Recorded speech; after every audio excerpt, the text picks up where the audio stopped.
అప్పటి డిఎస్సి పరీక్షకు అంటే మా హయాంలో జరిగిన డిఎస్సి పరీక్షకు ఇప్పుడు డిఎస్సి పరీక్షకు ఇప్పుడు ఇప్పుడు అదేంటే ఏపీపీఎస్సీని డిఎస్సిని ఏపీపీఎస్సి అప్పుడు ఏపీపీఎస్సి ఇప్పుడు ఏపీపీఎస్సికి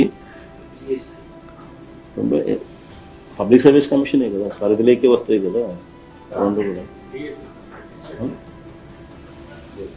డిఎస్సి అప్పటి ఏపీపీఎస్సీ పరీక్ష ఇప్పుడు డిఎస్సి మాదిరిగా. ఫ్రెండ్స్ విన్నారు కదా, ఏపీపీఎస్సీ డిఎస్సి రెండు ఒకటేనంట. ఏముంది, డిఎస్సి కూడా ఏపీపీఎస్సీ అండర్లోకి వస్తుంది కదా అని చెప్తున్నారు జగన్మోహన్ రెడ్డి. ఇది ఈయనకున్నటువంటి అపారమైనటువంటి మేధస్సు.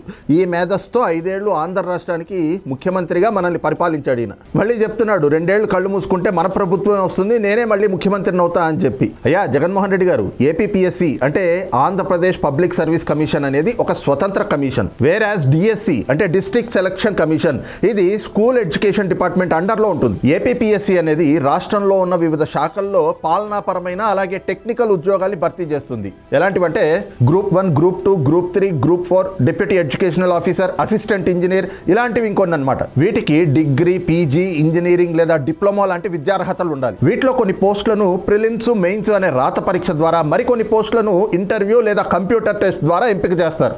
ఏపీపీఎస్సీ అనేది ఒక రాష్ట్ర స్థాయి కమిషన్ కాబట్టి ఈ పోస్టుల భర్తీకి అది ఇండిపెండెంట్ గా నోటిఫికేషన్లు జారీ చేస్తుంది. అదే డిఎస్సి విషయానికి వస్తే అది ప్రభుత్వ, మండల పరిషత్, జిల్లా పరిషత్, మున్సిపల్ పాఠశాలల్లో ఉపాధ్యాయుల పోస్టుల భర్తీ చేస్తుంది. అంటే SGT secondary grade teacher, SA school assistant, TGT, PGT, LP, PET ఇలాంటి పోస్టులు భర్తీ చేస్తుంది. వీటికి డిఈడి, బీఈడితో పాటు టెట్ అంటే టీచర్ ఎలిజిబిలిటీ టెస్ట్ అర్హత తప్పనిసరిగా ఉండాలి. అందులో టెట్ మార్కుల వెయిటేజీ 20%తో పాటు డిఎస్సి రాత పరీక్ష మార్కులు 80% ఆధారంగా ఎంపిక అనేది జరుగుతుంది. ఇదంతా కూడా ప్రభుత్వ విద్యాశాఖ స్కూల్ ఎడ్యుకేషన్ డిపార్ట్మెంట్ ద్వారా జిల్లా లేదా రాష్ట్ర స్థాయిలో నిర్వహించబడుతుంది.